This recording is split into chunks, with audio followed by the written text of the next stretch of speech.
Hello बच्चों, welcome back to Dhyanam classes. Dhyanam classes में आप सबका स्वागत है। सबसे पहले राधे राधे, जय श्री कृष्णा। कैसे हो आप लोग? आशा करता हूँ आप लोग अच्छे होंगे। चलिए, ध्यानम क्लासेस के इस क्रैश कोर्स में मैं आज 9वां लेक्चर लेने जा रहा हूँ। तो जिन बच्चों ने अभी तक मेरा वीडियो नहीं देखा है वो हमारे यूट्यूब चैनल पर जाके देख सकते हैं, ताकि ये लेक्चर आपको अच्छे से समझ में।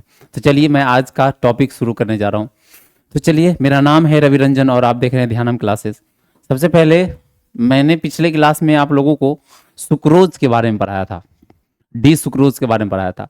मैंने बताया था ये जो डी सुक्रोज होता है, सुक्रोज दो इकाई से मिलकर बना होता है। एक होता है अल्फा डी ग्लूकोज और दूसरा होता है बीटा डी फ्रुक्टोज। तो आपको याद है कि नहीं है? मैंने क्या बताया था? सुक्रोज जो है दो चीजों से मिलकर बना होता है, एक ग्लूकोज और दूसरा फ्रुक्टोज। याद करो ट्रिक, और मैंने कल बताया था। तो ये जो सुक्रोज मिलके बना होता है, ये होता है अल्फा डी ग्लूकोज से मिलके बना होता है, और प्लस दूसरा इकाई है बीटा डी फ्रुक्टोज से मिलके बना होता है। ये दोनों इकाई से मिलता है तब जाके हमारा सुक्रोज बना होता है। और आपको पता है क्या? अल्फा डी ग्लूकोज जो है ये पीपीएल लाइट पर पॉजिटिव रोटेशन को दिखाता है। ये जो है पॉजिटिव रोटेशन को ये दिखाता है। कहाँ पर? पीपीएल डेक्सो रोटेटिव दिखाता है, ये पॉजिटिव रोटेशन को दिखाता है। इसका रोटेशन कैसा होता है? पॉजिटिव होता है, डेक्सो रोटेसी होता है रोटेशन। ये पॉजिटिव होता है, डेक्सो रोटेटरी होता है। और बीटा डी फ्रुक्टोज जो होता है उसको जब हम पीपीएल लाइट गुजारेंगे वो निगेटिव डायरेक्शन रोटेट कर जाता है। ये होता है निगेटिव रोटेशन, जिसको हम लोग लीवो रोटेटरी कहते हैं। लीवो रोटेशन का नाम दिया जाता है, लीवो रोटेशन करता है। आपको पता है जब हम इसको दोनों को जोड़ेंगे तो पता है इसका जो नेट रोटेशन मिलेगा, नेट रोटेशन मिलेगा। किसका नेट रोटेशन मिलेगा? सुक्रोज का जो नेट रोटेशन मिल रहा है दोनों को जोड़ने के बाद। अरे कुछ एंगल से ये पॉजिटिव रोटेशन था, अल्फा डी ग्लूकोज का कुछ एंगल होगा पॉजिटिव होगा, और यहाँ पे भी कुछ एंगल होगा नेगेटिव होगा। जब आप पॉजिटिव एंगल और निगेटिव एंगल को जोड़ोगे, ये निगेटिव वाला एक्चुअली बड़ा होता है और पॉजिटिव वाला छोटा होता है। तो दोनों का जब हम माइनस प्लस करेंगे तो पता है इसका नेट रोटेशन जो है वो निगेटिव निकल के आता है। निगेटिव लीवो रोटेशन निकल के आएगा। लीवो रोटेशन जो है निकल के आता है। किसका नेट रोटेशन? तो सुक्रोज का नेट रोटेशन। यहां से जब हम मैथमेटिकली कैलकुलेशन करके देते हैं किसका? सुक्रोज का रोटेशन, तो मैथमेटिकली क्या कहता है? इसका जो पॉजिटिव रोटेशन है प्लस इसका जो निगेटिव रोटेशन है, दोनों को जब जोड़ दिया जाएगा तो नेट रोटेशन क्या मिलेगा? निगेटिव। ये सुक्रोज का नेट रोटेशन निगेटिव मिलता है। लेकिन पता है एक्चुअल में क्या हो रहा है? जब हम ये सुक्रोज कंपाउंड को पीपीएल लाइट से गुजारेंगे तो वहां पे हमको पॉजिटिव रोटेशन देखने को मिलता है। समस्या यहां फंस जाता है। क्या बताया मैंने? यहां से मैंने दोनों को जब जोड़ा, कैलकुलेशन किया, सुक्रोज का रोटेशन क्या आया? निगेटिव आया। लेकिन जब मैंने सुक्रोज को पीपीएल लाइट से गुजारा, क्या गुजारा? सुक्रोज को जब पीपीएल लाइट को जब मैंने किससे पास किया? सुक्रोज से पास किया। तो जैसे ही सुक्रोज से पास किया तो यहां पर हमको पॉजिटिव रोटेशन दिखाई दिया, डेक्सो रोटेशन दिखाई दिया। डेक्सो रोटेशन हमको यहां पर नजर आ रहा है। लेकिन जब मैंने मैथमेटिकली कैलकुलेशन किया था तो यहां पर निगेटिव रोटेशन आ रहा है। केमिस्ट्री में ये घटना कुछ समझ ही नहीं आ रहा था हो क्या रहा है। तो इसी का नाम जो है शुगर इन्वर्जन से दिया गया। इसी को कहा गया, इसी घटना को कहा गया शुगर इन्वर्जन का नाम दिया गया। इन्वर्जन का या उडेन इन्वर्जन का नाम दिया गया। किसको कहा जाता है उडेन इन्वर्जन? 2 मार्क में पूछता है ये। आप लोग एकदम अच्छे से अगर आप ढंग से पढ़ाई करके जाओगे तो इतना आप मतलब जो अपने अंदर बिलीव रखो कि आप उसका बेहतरीन आप आंसर कर पाओगे, एकदम सबसे अलग आंसर दे पाओगे। आप सीखो तो सही, सीखोगे तभी जाके आप अच्छा कर पाओगे। रट्टा मार के पढ़ाई करना छोड़ दो, उससे आपका कल्याण होने वाला नहीं है। आपका कल्याण कॉन्सेप्ट सीखने से होने वाला है। क्लियर है? तो अभी हमने क्या कहा, अभी हमने सुगर ऑफ इन्वर्जन, अगर पूछेगा इन्वर्जन ऑफ सुगर से क्या समझते हो तो आप बता देना कि जब सुक्रोज का नेट रोटेशन निकाला गया तो नेट रोटेशन में हम क्या किए, अल्फा डी ग्लूकोज का रोटेशन जोड़े और बीटा डी ग्लूकोज का रोटेशन जोड़े, और दोनों का जो रोटेशन को जोड़ा गया तो इसका जो नेट रोटेशन निगेटिव निकल के आया। लेकिन एक्चुअल में क्या हुआ, एक्चुअल में जब हमने सुक्रोज को लिया और पीपीएल लाइट से गुजारा तो यहां पे हमको पॉजिटिव दिखने को मिला। और यही घटना केमिस्ट्री के अंदर इन्वर्जन ऑफ शुगर के नाम से जाना जाता है, या उडेन इन्वर्जन के नाम से जाना जाता है। ये हमेशा याद रखो, इसको नोट करना है, आप कर सकते हो, इसका स्क्रीनशॉट लेना ले सकते हो। ये एक कंडीशन है, और दूसरा कंडीशन में इसको आप स्क्रीनशॉट ले लो, और तब यहां से अब ले लिया स्क्रीनशॉट आपने, चलिए आगे बढ़ता हूं। यहां से एक नया चीज सामने निकल के आता है कि ये घटना किसी को समझ में नहीं आया, आखिर एक्चुअली में ऐसा हुआ क्यों। होना चाहिए था दोनों जगह बराबर, लेकिन यहां नेट रोटेशन अलग लिबो और वहां डेक्सो, ये पॉजिटिव सॉरी ये निगेटिव वो पॉजिटिव, और ये घटना समझ नहीं आया। इसी को कहा गया है इन्वर्जन ऑफ शुगर। तो देखो यहां पे क्या कहा जाता है, इसको हम पढ़ लेते एक बार। कहा जाता है सुक्रोज का रोटेशन, मतलब सुक्रोज का रोटेशन पॉजिटिव डेक्सो रोटेटरी मिलता है। कब? जब इसको हम पीपीएल लाइट से गुजारते हैं। लेकिन जब इसका नेट रोटेशन निकाला जाता है अल्फा डी ग्लूकोज और बीटा डी फ्रुक्टोज का, तो निगेटिव निकल के आता है। और यही घटना क्या कहलाएगी, उडेन इन्वर्जन कहलाएगा, या इन्वर्जन ऑफ शुगर कहलाता है। क्लियर हुआ? आप कैसे लिखोगे एग्जाम में, अपने से बना के खुद से आंसर, मेरा आंसर मत करो, ये अपने मन से आप आंसर करो। बताना क्या कि जब सुक्रोज को पीपीएल लाइट से हम गुजारते हैं तो वहां पर इसका रोटेशन हमें पॉजिटिव प्राप्त होता है, डेक्सो मिलता है। लेकिन जब इसका नेट रोटेशन निकालते हैं अल्फा डी ग्लूकोज और बीटा डी फ्रुक्टोज का, तो वहां निगेटिव निकलता है। यही घटना केमिस्ट्री के अंतर्गत उडेन इन्वर्जन या इन्वर्जन ऑफ शुगर के नाम से जाना जाता है। आप इसका स्क्रीनशॉट ले लेंगे, अपने नोट्स में लिख देंगे। और ये बाबू याद रखना कि 2 मार्क के लिए इंपॉर्टेंट है, ये आप 2 मार्क के लिए ले लिया आपने इसका स्क्रीनशॉट। और याद रखना ये 2 मार्क में आपसे पूछा जाता है, और कई बार बोर्ड के एग्जाम में ये क्वेश्चन जो है इन्वर्जन ऑफ शुगर के नाम से पूछा गया है। अगर आपसे पूछा जाए आप इसका करेक्ट एक्सप्लेनेशन करके आ जाना, ठीक है। चलिए मैं आगे बढ़ता हूं। अगला टॉपिक, आज का टॉपिक है माल्टोज। क्या नाम है? माल्टोज नाम है।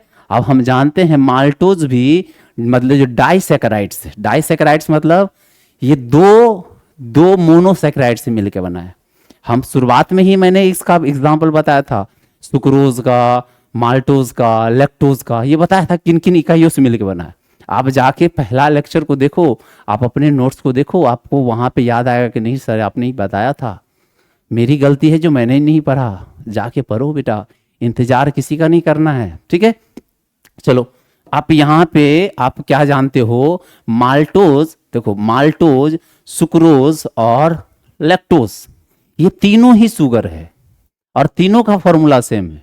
जैसे ग्लूकोज, गलेक्टोज और हम बात करते हैं फ्रुक्टोज, तीनों का फॉर्मूला सेम था, C6H12O6। यहाँ पे क्या होगा, यहाँ पे हम बात करेंगे सुक्रोज की, यहाँ बात करेंगे माल्टोज की, यहाँ बात करेंगे लैक्टोज की। ये तीनों का फॉर्मूला सेम है। जो चीनी का सूत्र है वही तो यहाँ पे इसका फॉर्मूला होगा। और ये क्या फॉर्मूला होगा, C12H/O11। चीनी का सूत्र तो जानते हैं हम लोग, और ये तीनों में वही सूत्र लगा देना आप। तो ये माल्टोज को जब हाइड्रोलाइसिस करेंगे, जल में डालेंगे, तो ये डाइसैकेराइड था, इसलिए ये 2 भागों में टूट जाएगा। कौन कौन सा भाग टूटेगा, glucose plus glucose, glucose plus glucose 2 इकाई में टूट गया। इसका मतलब अगर दो ग्लूकोज को जोड़ देंगे तो क्या बनेगा, माल्टोज बनेगा। माल्टोज का निर्माण कैसे होगा, ग्लूकोज और ग्लूकोज। अब पूछेंगे सुक्रोज का निर्माण कैसे होगा, तो ग्लूकोज और फ्रुक्टोज पढ़े ना, अभी जस्ट पढ़े ना कि सुक्रोज का निर्माण कैसे होता है, ग्लूकोज और फ्रुक्टोज को जोड़ने से। कौन सा ग्लूकोज? Alpha D glucose. कौन सा फ्रुक्टोज? Beta D fructose. जब दोनों को जोड़ देते हैं तो सुक्रोज बनता है। उसी तरह से माल्टोज का निर्माण कैसे होता है? माल्टोज का निर्माण होता है ग्लूकोज प्लस ग्लूकोज। और क्या सूत्र होता है माल्टोज का? जो चीनी का फॉर्मूला होता है। चीनी का क्या फॉर्मूला होता है? C12H/O11। ये मतलब जो है चीनी का ही फॉर्मूला, ये चीनी ही है। याद रखना कौन कौन सा? सुक्रोज, माल्टोज और लैक्टोज, तीनों का सेम फॉर्मूला। क्या फॉर्मूला? C12H/O11। ये तीनों का सेम फॉर्मूला है। और ये किन इकाई से बना है? Maltose, glucose plus glucose. कब टूट के देगा? जब हाइड्रोलाइसिस करेंगे, जल में डालेंगे, टूट जाएगा। तो ये क्या कहा जाता है यहां कहा गया है कि माल्टोज ग्लूकोज के दो इकाई द्वारा बना होता है, जिसमें ग्लूकोज का C1 दूसरे ग्लूकोज के C4 से जुड़ा होता है। देखेंगे C1 C4 से कैसे जुड़ा हुआ है, क्योंकि हम जानते हैं ना ग्लूकोज को जोड़ेंगे तो क्या बनेगा? माल्टोज। एकदम याद रखना, ग्लूकोज को जोड़ने पे क्या बन रहा है? माल्टोज। पूछेगा ग्लूकोज और फ्रुक्टोज को जोड़ने पे क्या बन रहा है? सुक्रोज।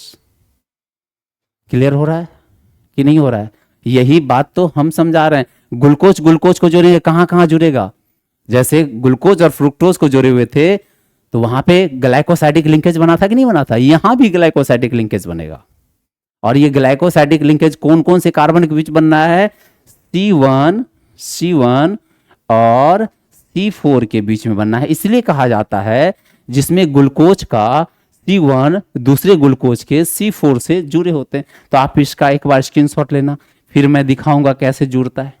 ठीक है, अच्छे से बउआ, अच्छे से आप लोग नोट्स बनाते हुए चलना। ठीक है, ले लिया आपने स्क्रीनशॉट? आगे बढ़ता हूं। देखिए अब हमको क्या बनाना है? हमको बनाना है माल्टोज। माल्टोज बनाने के लिए हमको क्या करना पड़ेगा? दो ग्लूकोज लेना पड़ेगा। ये भी ग्लूकोज है, ये ग्लूकोज है, देख रहे हो ना, ये ग्लूकोज है। हमने बनाया है डायग्राम ग्लूकोज का। और ये कौन सा ग्लूकोज है? साइक्लिक स्ट्रक्चर वाला है। ठीक है, और ये भी क्या है? हमारा साइक्लिक स्ट्रक्चर का ग्लूकोज है।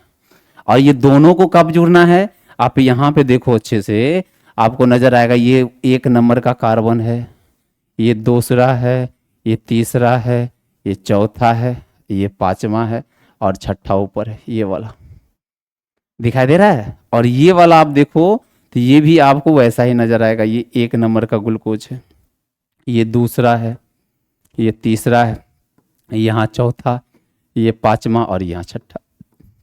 अब जरा देखो कौन कौन से यहाँ पे दोनों ग्लूकोज को जब पास लाया गया, कौन कौन से ग्रुप आपस में नजदीक थे? यहाँ के OH ग्रुप थे, यहाँ के OH ग्रुप थे, दोनों नजदीक था और दोनों ने मिलकर बंधन बनाया, जुड़ गया और सुक्रोज मतलब जो है माल्टोज का निर्माण किया। चलिए मैं आपको लोगों को बना के दिखाता हूँ एक्चुअली में कैसे बना होगा। ठीक है, पहले आप लोग इसका स्क्रीनशॉट ले लेंगे, फिर मैं आपको बना के दिखाता हूँ। आप लोग स्क्रीनशॉट ले लेंगे इसका? ले लिया आपने? चलिए मैं देखता हूँ यहाँ बना। देखो क्या हो रहा है, हमें ग्लूकोज और ग्लूकोज को ऐड करना है। तो आप एकदम याद रखना ग्लूकोज और ग्लूकोज के लिए हम एक हेक्सागोनल बनाएंगे इस तरह का। ये ग्लूकोज का संरचना होगा कि नहीं होगा? आपको हम ये बताए हुए थे। सॉरी, ये ग्लूकोज का स्ट्रक्चर है, ये ग्लूकोज का। और इसी तरह से एक और मैं यहाँ ग्लूकोज बना देता हूँ, इसी तरह का यहाँ पे मैं एक और ग्लूकोज बना देता हूँ। देखो ये बना क्या? अब सब पे मैं क्या करता हूँ? कार्बन ऐड करता हूँ। यहाँ कार्बन, यहाँ कार्बन, यहाँ कार्बन, यहाँ कार्बन, यहाँ कार्बन होगा, यहाँ कार्बन होगा, यहाँ पे ऑक्सीजन होगा।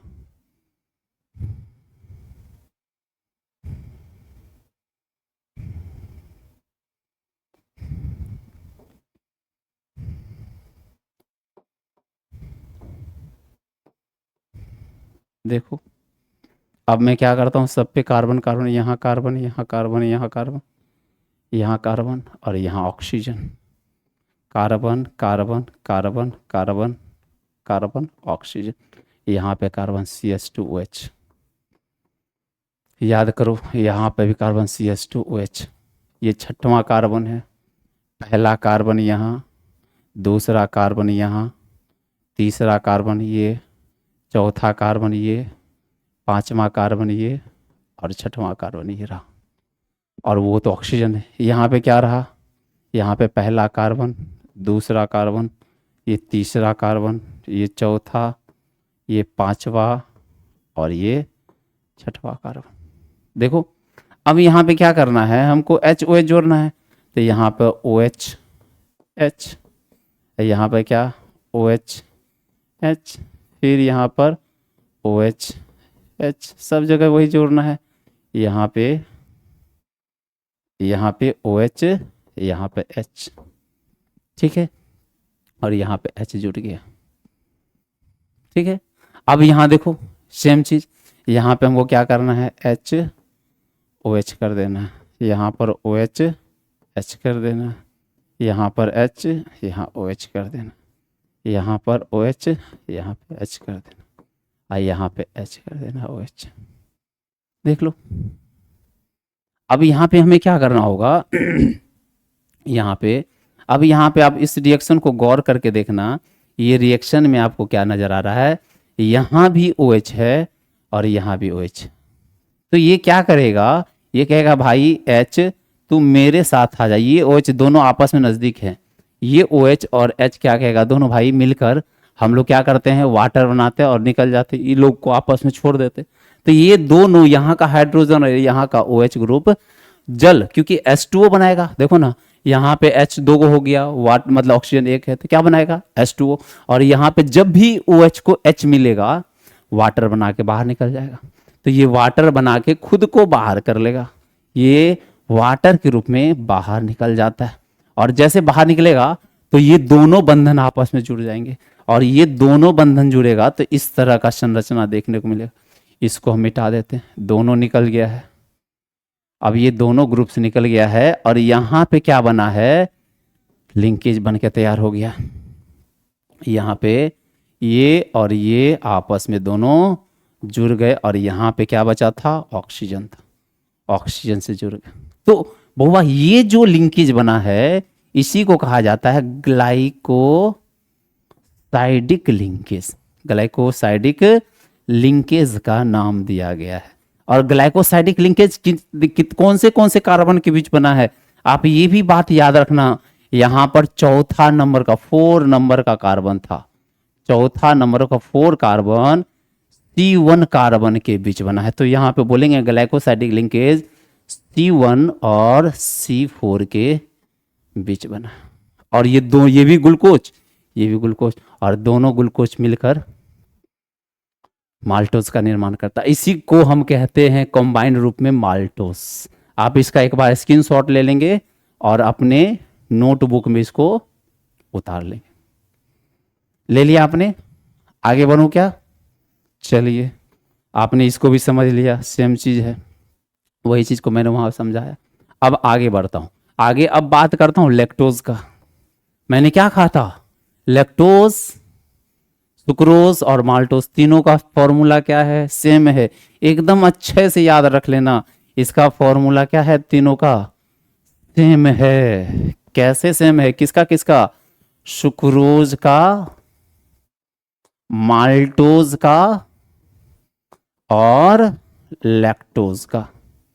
और तीनों का क्या मॉलिक्यूलर फॉर्मूला होगा, C12H22O11।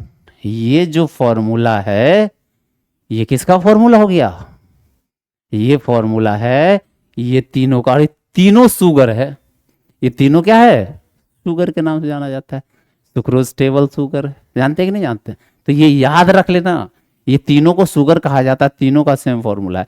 हम अभी तक क्या क्या पढ़ चुके हैं, अपने लोग पढ़ चुके हैं, सुक्रोज के बारे में हमने पढ़ा है, माल्टोज को पढ़ लिया। अब बारी है किसकी, लैक्टोज की बारी है। तो चलो लैक्टोज को पढ़ते हैं। तो जरा एक चीज बताओ, लैक्टोज में वही तो फॉर्मूला है C12H22O11। और इसको भी हम क्या करेंगे, इसको भी हम मतलब हाइड्रोलाइसिस कराएंगे।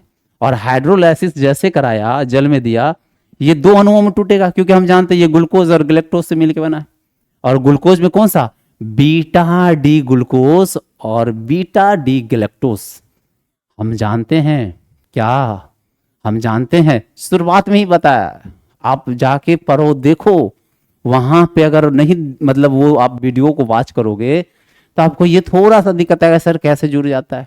मैंने वहां पे बताया था कि भैया सुक्रोज किन किन इकाई से मिलकर बना है, माल्टोज किन किन चीजों से मिलकर बना है, और ये लैक्टोज किन किन चीजों से बना है, हमने वहां बताया था, सारा डिस्कस किया था।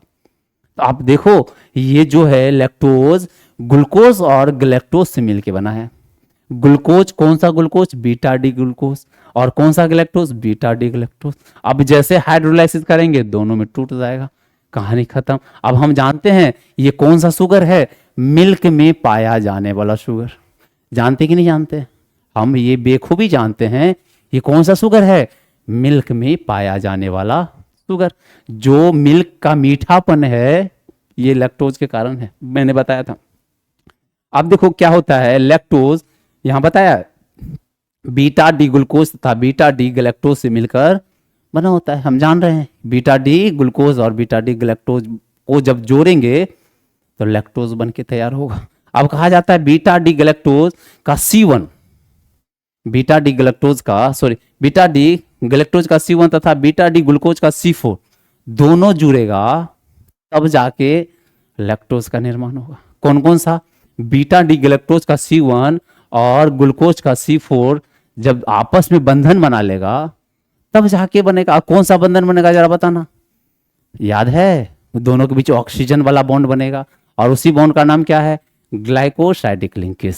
तो याद रखना ग्लाइकोसाइडिक लिंकेज कहाँ कहाँ है, ग्लाइकोसाइडिक लिंकेज सुक्रोज में हमने पढ़ा, सर माल्टोज में भी पढ़ाया, और आप बोल रहे हो लैक्टोज में भी लैक्टोज में भी ग्लाइकोसाइडिक लिंकेज आपको देखने को मिलता है।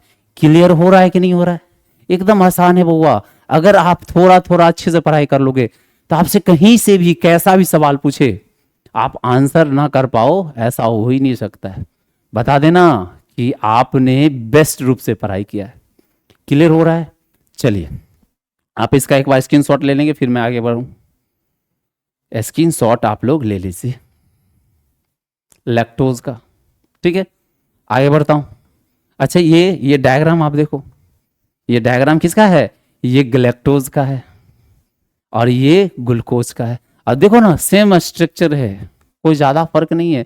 और यहाँ पे जो बंधन ये C4 ग्लूकोज का है, ये किसका है C4, यहाँ पे C4 कार्बन है और यहाँ C1 कार्बन है, और यहाँ पे OH ग्रुप था और नीचे OH ग्रुप था।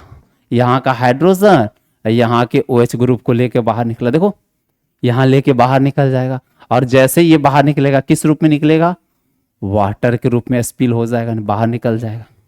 और जैसे ये बाहर निकल गया तो अब बताओ यहाँ तो केवल ऑक्सीजन बचा था, तो बीच में ऑक्सीजन बॉन्ड के साथ जुड़ गया है और इसी का नाम है ग्लाइकोसाइडिक लिंकेज।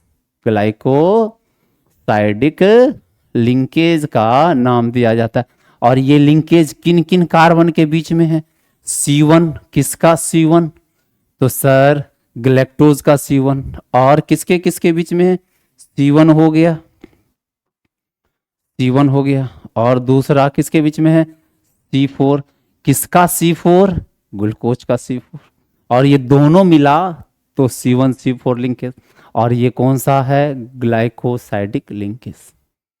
क्लियर हुआ कि नहीं हुआ, आप लोग इसका स्क्रीनशॉट ले ले क्योंकि वही चीज बनाना है, ये आप लोग बना लेंगे। दो पहले मैंने समझा रखा है, ये तीसरा समझाने की आवश्यकता नहीं, ये खुद से आप ट्राई करेंगे कैसे बॉन्ड बनता है, ठीक है। ये डायग्राम बना के आप लोग बनाएंगे, आप इसका एक बार स्क्रीनशॉट ले ले ताकि आप नोट्स में अच्छे से बनाएं, ठीक है। आगे बढ़ूं क्या, चलिए अब आगे बढ़ता हूं मैं। अब अगला नंबर आता है स्टार्च का। ये स्टार्च जो है पॉलीसैकेराइड से, स्टार्च, सेल्यूलोज, ग्लाइकोजीन, ये सब क्या है, पॉलीसैकेराइड से, जो बहुत सारे ग्लूकोज के अणुओं से मिलकर बना होता है, बहुत सारा। जब बहुत सारा ग्लूकोज का एक लंबा चेन मिलेगा तब स्टार्च बनेगा, और तब सेल्यूलोज बनेगा, तब ग्लाइकोजीन बनेगा। याद रखना हमने क्या पढ़ा, हमने पहले पढ़ाया था मोनोसैकेराइड्स। क्या पढ़ाया था, मोनोसैकेराइड। अच्छा, मोनोसैकेराइड में हमने बात किया था ग्लूकोज का, फ्रुक्टोज का, ग्लैक्टोज का, याद करो। मोनोसैकेराइड में हमने क्या क्या पढ़ाया है? ग्लूकोज, ग्लूकोज, उसके बाद फ्रुक्टोज, उसके बाद ग्लैक्टोज, ग्लैक्टोज, ये सब का फॉर्मूला सेम था। क्या था फॉर्मूला? C6H12O6। उसके बाद मैंने क्या पढ़ाया?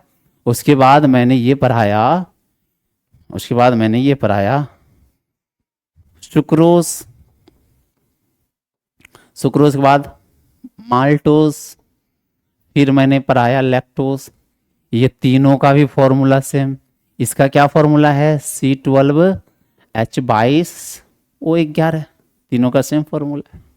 उसी तरह से अब क्या पढ़ने जा रहे हैं अपने लोग? अपने लोग पढ़ने जा रहे हैं, सबसे पहला पढ़ेंगे स्टार्च, स्टार्च, उसके बाद सेल्यूलोज, उसके बाद ग्लाइकोजन। बस इतना पढ़ेंगे, चैप्टर कंप्लीट।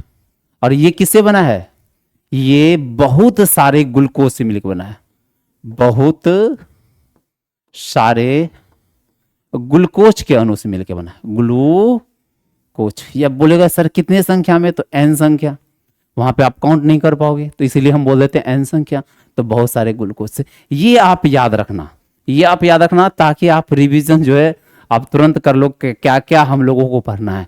हम लोगों ने पढ़ा ग्लूकोज, फ्रुक्टोज, फिर पढ़ा सुक्रोज, माल्टोज, लैक्टोज, फिर पढ़ने जा रहा हूँ स्टार्च, सेलुलोज और ग्लाइकोज। और देख लो, आपको स्क्रीनशॉट लेना है, स्क्रीनशॉट ले सकते हो। चलो ठीक है, अब पढ़ने जा रहे क्या? स्टार्च। जिस तरह से हम कोई भी कार्बोहाइड्रेट था, जैसे जल में डालते थे, हाइड्रोलाइसिस कराते थे, जल अपघटन कराते थे, तो वो किस में टूट जाता था? छोटे छोटे अणुओं में। सेम इसी तरह से, सेम इसी प्रकार से हम क्या करेंगे? स्टार्च को जब जल में हाइड्रोलाइसिस कराएंगे, जल अपघटन कराएंगे, तो ये बहुत सारे ग्लूकोज के अणुओं में टूट जाएगा। देखो ना कितना, तो ये इसका संख्या को मान लिया गया n संख्या। क्या माना गया बुआ? यहां पर इसको माना गया ये n संख्या में जो है टूट जाता है। तो ये n संख्या को दिखाया गया। कब दिखाया गया? जब स्टार्च को, स्टार्च का क्या फॉर्मूला? C6H12O6 का होल n। होल n का मतलब है यहां पर बहुत सारा ग्लूकोज है, इसलिए हम दिखाए क्या? होल n, बहुत सारा ग्लूकोज है। तो यहां देखो ना, बहुत सारे ग्लूकोज से ये मिलकर बना है स्टार्च। तो स्टार्च का फॉर्मूला पूछ देगा क्या? स्टार्च का फॉर्मूला क्या होता है सर?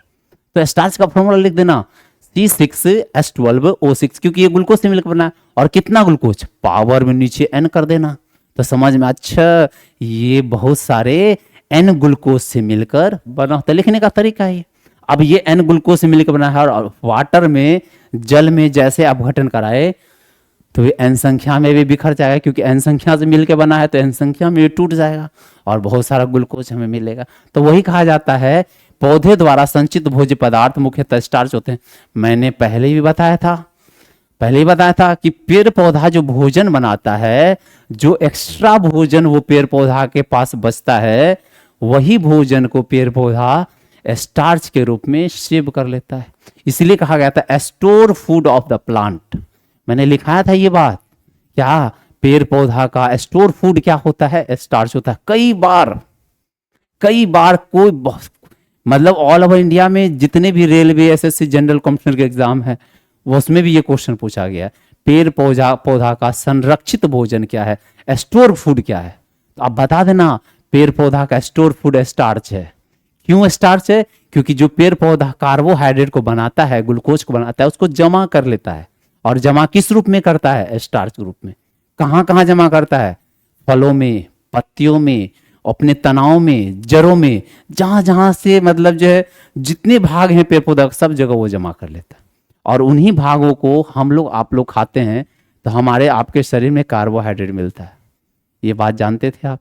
हाँ ठीक है, अच्छा है, जानते थे तो इसको एक बार अच्छे से आप लोग नोट कर लेंगे और अच्छे से दिमाग में एडजस्ट कर लेंगे, ताकि आपको कोई भी एग्जाम में क्वेश्चन पूछे तो आप गलत ना करना, आप उसको एक्सप्लेन करके बताना। ठीक है, तो हम जानते हैं स्टार्च कहाँ होता है? पेड़ पौधा में। और पेड़ पौधा स्टार्च को कहाँ रखता है? जमा करके। क्यों जमा करके? जो एक्स्ट्रा भोजन बना है, जब कभी भी सनलाइट नहीं निकलेगा, मौसम खराब हो जाएगी तो पेड़ पौधा कैसे क्या खाना खाएगा? तब उस समय में ये जो जमा भोजन है उसको खाता रहेगा और वहां पे वो जीवित रहेगा और वही भोजन हम लोग को मिलता है, हम लोग पेड़ पौधा खाते हैं, तो ये जमा भोजन होता है। और जब ये स्टार्च जो है किन से मिलके बना है? ग्लूकोज से। कौन सा? Alpha D glucose. और ये अल्फा डी ग्लूकोज का बहुत लंबा चेन है। और हम बताए थे जब कोई भी अणु एक बार बार बार रिपीट करे और रिपीट करके एक लंबा चेन बनाता है एन संख्या वाला, तो उसी को हम लोग बहुलक कहते हैं, पॉलीमर्स कहते हैं। तो पूछा जाएगा स्टार्च किसका पॉलीमर है, किसका बहुलक है? मतलब ये कहने का अर्थ था कि स्टार्च किन किन अणुओं से मिलकर एक लंबा चेन बनाया, एन संख्या वाला चेन बनाया। उसी को जब लंबा चेन बनता है, जब लंबा श्रृंखला बनती है, उसी को बहुलक कहा जाता है। समझ में आया ना? तो ये स्टार्च बहुलक है किसका? ग्लूकोज का। कौन से ग्लूकोज का? अल्फा डी ग्लूकोज का बहुलक है। किसका बहुलक है बुआ? अल्फा डी ग्लूकोज का ये बहुलक होता है। ये बात आप नोट कर लेना, दिमाग में एडजस्ट कर लेना, खोपड़ी के अंदर डाल लेना कि स्टार्च किसका बहुलक है? अल्फा डी ग्लूकोज का। कितने संख्या में है? एन संख्या में। और जब एन संख्या जुड़ेगा एक लंबा चेन बनेगा। मैं दिखाता हूं, ठीक है? आप इसको नोट कर लें। कर लिया आपने? चलिए ठीक है, आपने नोट किया तो मैं आप आगे चलता हूं। अब देखो क्या हुआ कि जब हम स्टार्च बनाएंगे तो बहुत सारा glucose plus glucose plus glucose plus glucose plus glucose करते चलेंगे। कहां तक? एन संख्या में जोड़ देंगे, एक लंबा चेन मिलेगा। और ये कौन सा glucose? Alpha D glucose, alpha D glucose, alpha D glucose, alpha D glucose, alpha. और ये इतने सारे ग्लूकोज को जोड़ेंगे, अल्फा डी ग्लूकोज को, तो इसी चेन को कहा जाता है पॉलीमर्स। ये क्या है? सब सारे के सारे ये पॉलीमर्स हैं। इसको कहते हैं पॉलीमर्स। बहुलक कहा जाता है, बहुलक कहा जाता है। किसका बहुलक है? इसी बहुलक का नाम है स्टार्च। इस बहुलक का नाम क्या है? स्टार्च नाम है। तो ये किसका बहुलक हो गया? अल्फा डी ग्लूकोज का बहुलक है और इसी का नाम क्या है? स्टार्च। समझ रहे हो ना कैसे बनता है स्टार्च? स्टार्च में बहुत सारे एन संख्या में जब अल्फा डी ग्लूकोज जुड़ जाते हैं तो वो स्टार्च का निर्माण करते हैं। ये एक बहुलक प्रकृति के होते हैं। आप नोट करना है नोट कर सकते हो, स्क्रीनशॉट ले सकते हो इसका, ठीक है? चलिए आगे बढ़ते। अब कहा जाता है इसको जोड़ो। अब स्टार्च में ग्लूकोज के अणु ग्लाइकोसाइडिक लिंकेज से जुड़े होते हैं। जितने भी ग्लूकोज होंगे सबके अणु ग्लाइकोसाइडिक लिंकेज से जुड़ेंगे, लेकिन इस ग्लाइकोसाइडिक लिंकेज का नाम दिया जाएगा अल्फा लिंकेज। क्यों अल्फा लिंकेज? क्योंकि स्टार्च में केवल और केवल अल्फा डी ग्लूकोज है। जितने भी ग्लूकोज है सभी ग्लूकोज अल्फा डी ग्लूकोज है, इसलिए नाम दिया गया है इसका अल्फा लिंकेज। अब जस्ट देखो ना, एग्जाम्पल हम यहाँ पे देखे हुए थे। अब सबको जोड़ेंगे, किसको किसको? ये सारे का सारे जितने भी है ग्लूकोज को हमको जोड़ना है। ये ग्लूकोज, ये ग्लूकोज, सबको जोड़ो, सबको ऐसे करके आप जोड़ो।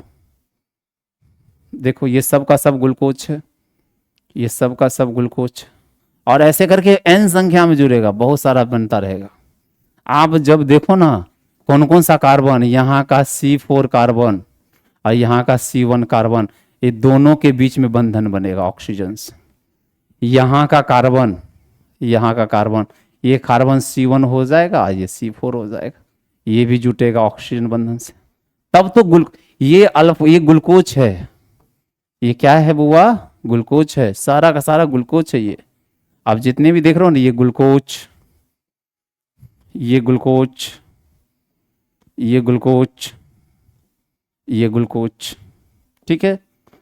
सब सारा का सारा यहां तक जाएगा, ग्लूकोज ही जाता रहेगा। अब सारा का सारे बीच में बंधन है ऑक्सीजन के द्वारा, ये बंधन है ऑक्सीजन के द्वारा, ये जुड़ गया ऑक्सीजन से। लो जोड़ दिए। इसी तरह से इधर भी जुटेगा, ऑक्सीजन से ये जुड़ता रहेगा, ठीक है, इस तरह से जुड़ता हुआ रहेगा। और ये कौन सा ग्लूकोज था? ये ग्लूकोज का नाम है अल्फा, सारे का सारे alpha D glucose, alpha D glucose, alpha D glucose. देखो ना, और ये अल्फा डी ग्लूकोज है, और ये बंधन का नाम है ग्लाइकोसाइडिक लिंकेज। इसका नाम क्या है? ग्लाइको। बार बार हम देखते आ रहे हैं, जब भी दो कार्बोहाइड्रेट्स जुट रहा है तो ग्लाइकोसाइडिक लिंकेज ओ के बंधन से जुड़ा हुआ है। दोनों बंधन के बीच में क्या है? ऑक्सीजन है। और इस बंधन को क्या कहते हैं? इस बंधन को ही कहते हैं ग्लाइकोसाइडिक लिंकेज। समझ में आ रहा है कि नहीं आ रहा है? हाँ, आपको समझते रहना है, मेरे साथ दिमाग चलाना है बोर्ड पर। आपके मोबाइल पे इधर उधर दिमाग, मैं जानता हूं आप लोग इधर उधर कमेंट में लग जाते हैं, आपको मेरे साथ बोर्ड पर दिमाग लगाना है।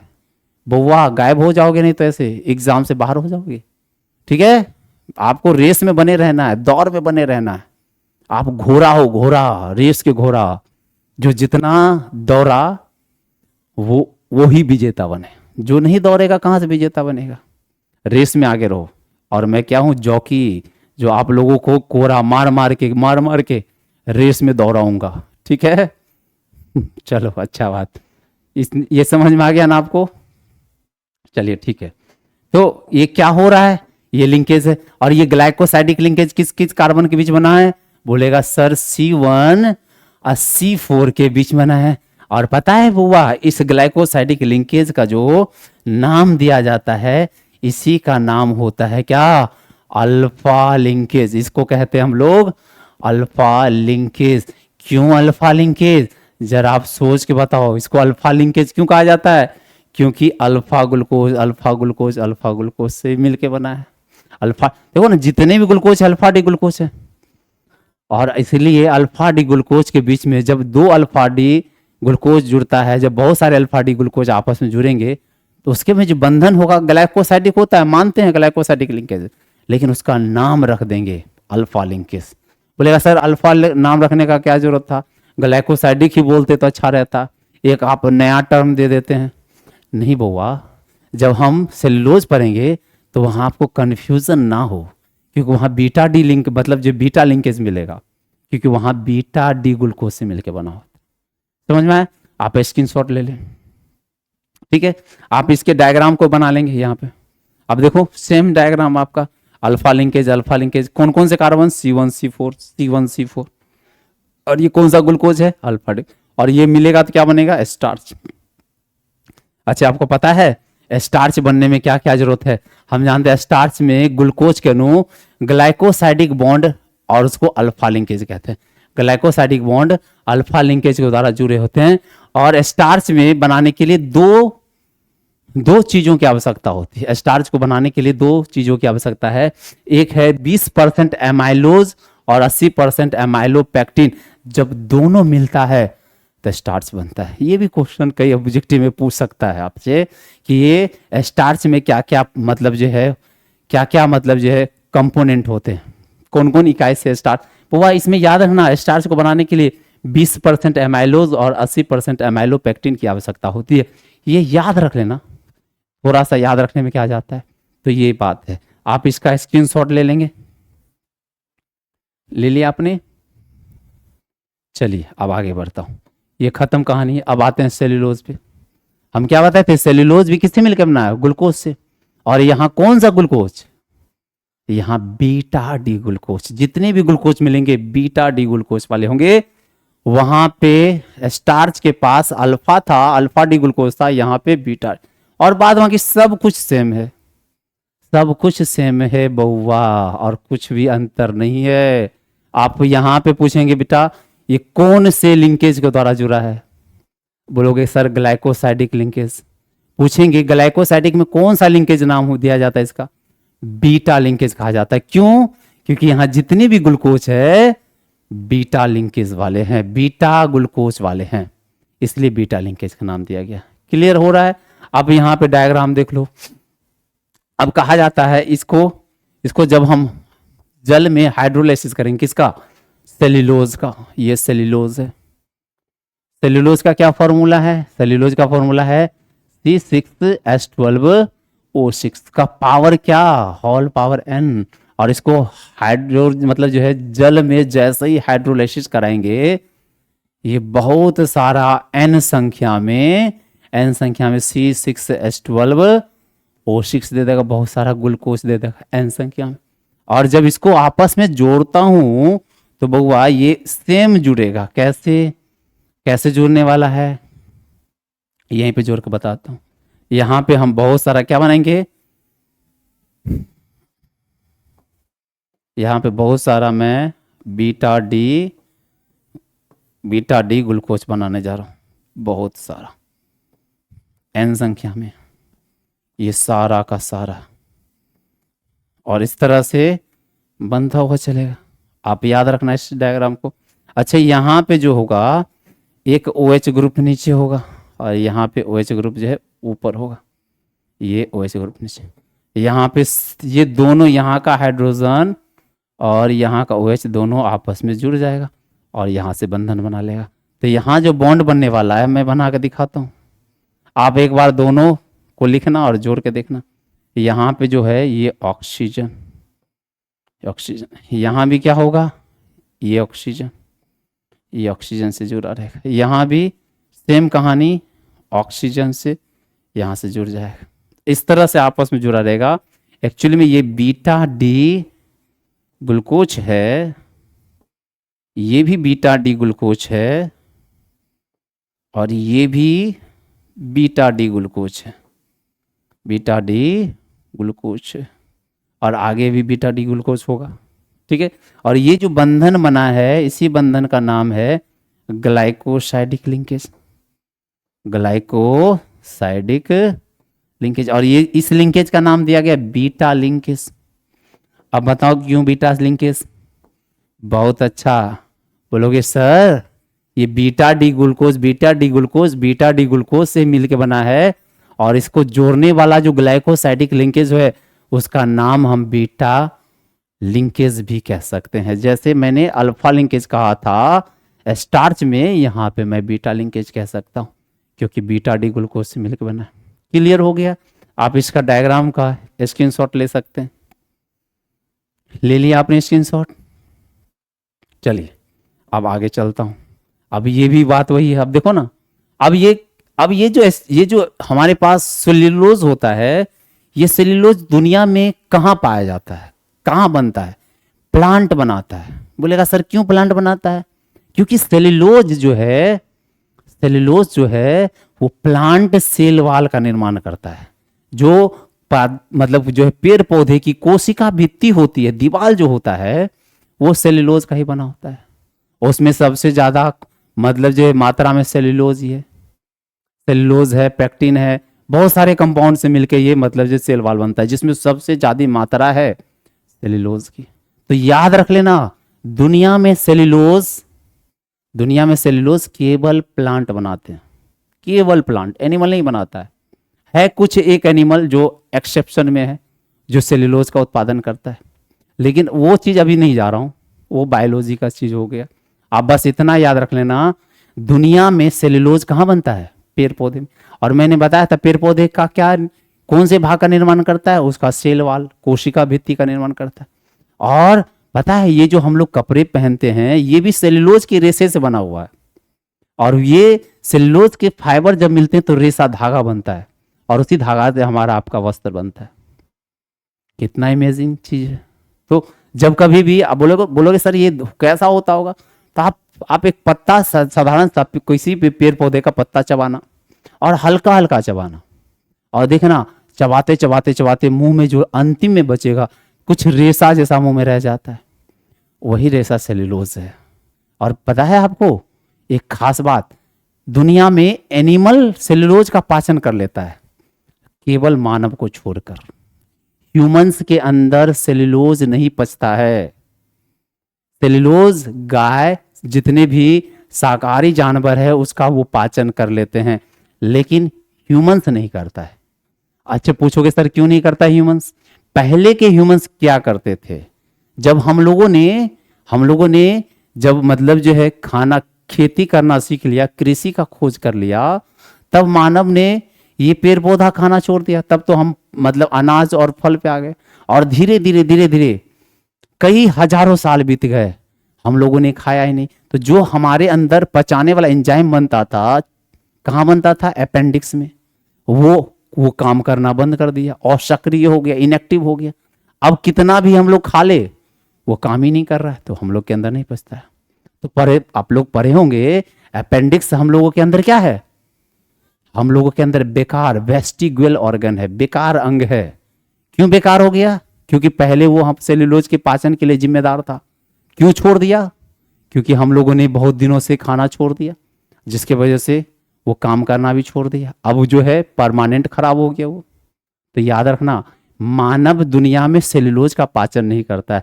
बाद बाकी दुनिया में जितने भी शाकाहारी जंतु हैं, एनिमल्स है, वो सेल्यूलोज का पाचन करता है। क्लियर हुआ? तो सेल्यूलोज क्या बोला है? पौधे की कोशिका भित्ति सेल्यूलोज की बनी होती है। या सेल्यूलोज में मतलब पेड़ पौधे में पाया जाने वाला पदार्थ है, महत्वपूर्ण पदार्थ है। अगर ये नहीं होगा तो प्लांट सेल वाला नहीं बनेगा। आप इसका स्क्रीनशॉट ले लेंगे। लिया आपने स्क्रीनशॉट? अब आगे बढ़ूं क्या? चलिए आगे बढ़ता हूं। अब अगला टॉपिक क्या बोला जा रहा है? अब यहाँ पे बोला जा रहा है सेल्यूलोज जो है बीटा डी ग्लूकोज का बहुलक, हम बताए थे। जैसे स्टार्च किसका बहुलक था? अल्फा डी ग्लूकोज का। ये किसका बहुलक होगा? बीटा डी ग्लूकोज का बहुलक होगा। इसमें बीटा डी ग्लूकोज के अणु ग्लाइकोसाइडिक लिंकेज से बंधे होते हैं, और उस लिंकेज का नाम क्या दिया गया है? Beta linkage. याद रखना, पूछेगा बीटा लिंकेज कहाँ पाया जाता है? सेल्यूलोज में। ऑब्जेक्टिव पूछेगा अल्फा लिंकेज कहाँ पाया जाता है? स्टार्च में।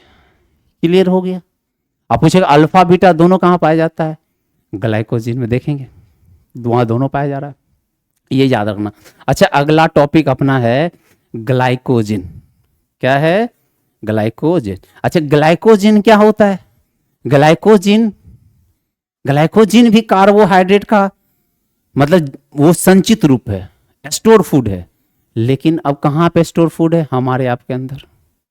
जब हम लोग आप लोग बहुत सारे कार्बोहाइड्रेट खा लेंगे, एक्स्ट्रा खाना खा लेते हैं, तो जो खाना हम लोग के अंदर एक्स्ट्रा होता है, जितनी जरूरत है हमारे शरीर इस्तेमाल कर रहा है, और जो एक्स्ट्रा बच गया वो जमा कर लेता है हमारा शरीर। कहाँ पर? चर्बी उत्तक में। अब बोलोगे सर चर्बी उत्तक कहाँ रहता है? यहाँ पे देखना, यहाँ फूल के लटक जाता है। जब ज्यादा मोटा ताजा होता है तो ये सब फूल जाता है, गाल सब फूल जाता है। हमारे यहाँ पे फूल जा रहे हैं, यहाँ फूल जा रहे हैं। हमारे पेट के पास ये चर्बी उत्तक है। हमारे लीवर में, वो सब में फैट जमा हो जाता है। कार्बोहाइड्रेट जमा होते होते किस रूप में जमा होता है? ग्लाइकोजिन के रूप में। और यही ग्लाइकोजिन लंबे समय के बाद फैट में बदल जाता है। और यही जमा होने के कारण हम लोग का शरीर क्या होता है? एकदम मोटा ताजा हो जाता है, फूल जाता है, पेट निकल जाता है। ये पेट निकलना क्या दिखा रहा है? कि आपके अंदर बहुत ग्लाइकोजिन है। और उसके बाद हम लोग कैसे चलते? फुल पैक, फैमिली पैक वाला बन जाते हैं। अपने लोग, आप लोग स्टूडेंट हो तो आप लोगों के अंदर पेट नहीं निकल रहा होगा, आप लोग 6 पैक वाले बच्चे हो। लेकिन जैसे ही 28, 29, 30 की उम्र में पार करोगे तो धीरे धीरे फैमिली मैन बनोगे। फैमिली मैन वाला का पेट बाहर हो जाता है। पेट क्यों बाहर हो रहा है? क्योंकि उसने बहुत सारे मतलब कार्बोहाइड्रेट को जमा कर रखा है, बहुत सारे ग्लाइकोजिन को जमा कर रखा है। कहाँ कहाँ जमा होता है? चर्बी उत्तक में, लीवर के पास, जिसकी वजह से मोटापा आना शुरू हो जाता है। और ये याद रखना, जिसके पास जितना ग्लाइकोजिन जमा है वो उतने दिनों तक भूखे भी रह सकता है। क्योंकि जब हमारा शरीर, हमें भोजन नहीं मिलता है, तो हमारा शरीर हमारे ग्लाइकोजिन को तोड़ के, फैट को तोड़ के इस्तेमाल करता है और शरीर को जीवित रखता है। और तब तक जीवित रखेगा जब तक आपके अंदर ग्लाइकोजिन स्टोर है। इसलिए मतलब जो है, जो आदमी मोटा है ना, वो ज्यादा दिन तक भूखे रह सकता है, जीवित रह सकता है। ठीक है? बस अब ऐसा नहीं कि आप लोग भी खा खा के मोटे हो जाना, नहीं। मोटे होने के बहुत सारे नुकसान भी हैं। ठीक है बुआ? ऐसा नहीं कि बोल देना कि सर ने बोला कि आज से मेरा खाना डबल कर दो, डोज डबल कर दो। बुआ, आपकी मम्मी आपको बेलन लेके दौड़ेगी मारने के लिए। ठीक है? ज्यादा नहीं खाना है। हाँ, बस इतना खाओ कि आप फिट रहो, आप मजबूत रहो। ठीक है? एक्स्ट्रा ओवरलोड खा के क्या फायदा? आपका ही शरीर भारी हो जाएगा, आप ही को नुकसान मिलने वाला है। क्लियर हो गया? तो ग्लाइकोजिन कहाँ पे है? स्टोर फूड है। कहाँ का? एनिमल का। पूछा जाएगा एनिमल का स्टोर फूड क्या है, ग्लाइकोजन। पूछा जाएगा प्लांट का स्टोर फूड क्या है, स्टार्च। क्लियर हो रहा है? अच्छा, ये भी क्या होता है, ये यहां क्लियरली लिखा हुआ है, ये जंतुओं में संरक्षित भोजन है, संचित भोजन है, जो लीवर, मांसपेशी तथा चर्बी उत्तक में क्या होता है, जमा होता है। और ये इसका शरीर कब इस्तेमाल करता है, जब हम लोगों को बाहरी खाना मिलना बंद हो जाए, किसी कारण बस लेट हो गया खाना में, या आप बस से जा रहे हो, ट्रेन से जा रहे हो, आप ट्रेन से सफर कर रहे हो, पता चला 2 दिन तक आपको अच्छा से खाना नहीं मिला, तो क्या हमारा शरीर, आपका शरीर वहां मृत हो जाता? नहीं, वो इस्तेमाल करता है। हमारे पास ऑलरेडी 2-3 मंथ का खाना लेके घूम रहे पेट के रूप में, ठीक है 2-3 मंथ नहीं, समझ में आया ना? चलो ठीक है। तो ये हमारा कहाँ ग्लाइकोजन कौन सा स्टोर फूड हो गया, ये ग्लाइकोजन हो गया हमारे जंतु के शरीर में स्टोर फूड है, एनिमल का स्टोर फूड है, ठीक है। अब क्या कहता है, ये कहता है ग्लाइकोजन जल में अपघटित होकर किस में टूटेगा, ग्लूकोज में, क्योंकि ये किसके जमा होने से बना है, ग्लूकोज के जमा होने से। मैंने पहले ही बताया था, स्टार्च, सेलुलोज और ग्लाइकोजन, ये तीनों ग्लूकोज के मिलने से बना है। और कितने मात्रा में ग्लूकोज, बहुत सारे ग्लूकोज। तो ग्लाइकोजन भी ग्लूकोज के मिलने से बना है। अच्छा, क्या पता है ये कौन कौन से ग्लूकोज से मिलकर बनता है, आपको मैं बता देता हूँ। यहाँ पे मैं बता देता हूँ ग्लाइकोजन के बारे में, ग्लाइकोजन के बारे में। ये ग्लाइकोजन क्या हो रहा है, ये C6H12O6 का होल पावर n है। और इसको जैसे ही आप वाटर में हाइड्रोलाइसिस करोगे तो ये किस में टूट जाएगा, ये ग्लूकोज में। कितना संख्या, n संख्या में ये ग्लूकोज में जो है टूट जाने वाला, ठीक है। और ये जो ग्लूकोज बना होता है कौन कौन से ग्लूकोज से, alpha D glucose, beta D glucose, alpha D glucose, beta D, इसमें एक अल्फा एक बीटा, एक अल्फा एक बीटा, और ऐसे करके लंबा चेन बनता है। और जब यहाँ पे जब ये बनाओगे आप, ये बनाओगे ये सा वाला डायग्राम, एक अल्फा डी है, दूसरा बीटा डी है, फिर एक अल्फा डी है, दूसरा बीटा डी है, एक अल्फा डी है, दूसरा बीटा डी है, और ऐसे करके बहुत सारे जुड़े होते हैं।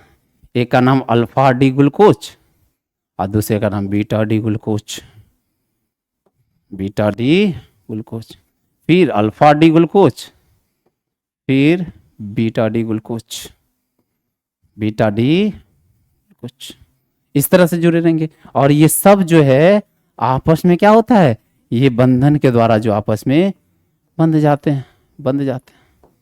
और कौन सा बंधन है, याद रखना, इसको ग्लाइकोसाइडिक लिंकेज कहते हैं। और इस लिंकेज का नाम है अल्फा बीटा लिंकेज। क्या नाम दिया गया है, ये लिंकेज को अपने लोग क्या बोलेंगे, ग्लाइकोसाइडिक लिंकेज कहा जाएगा। इसी का नाम है अल्फा बीटा लिंकेज भी कहा जाता है।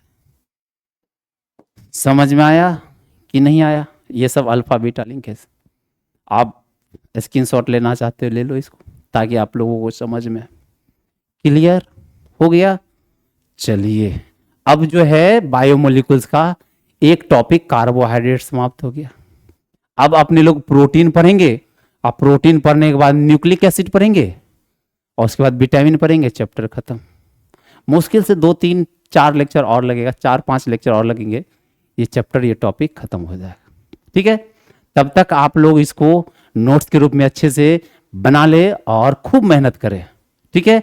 मिलते हैं अगले लेक्चर में, तब तक के लिए धन्यवाद। आप लोग एनर्जी के साथ पढ़ते रहें और कल मुलाकात होगी।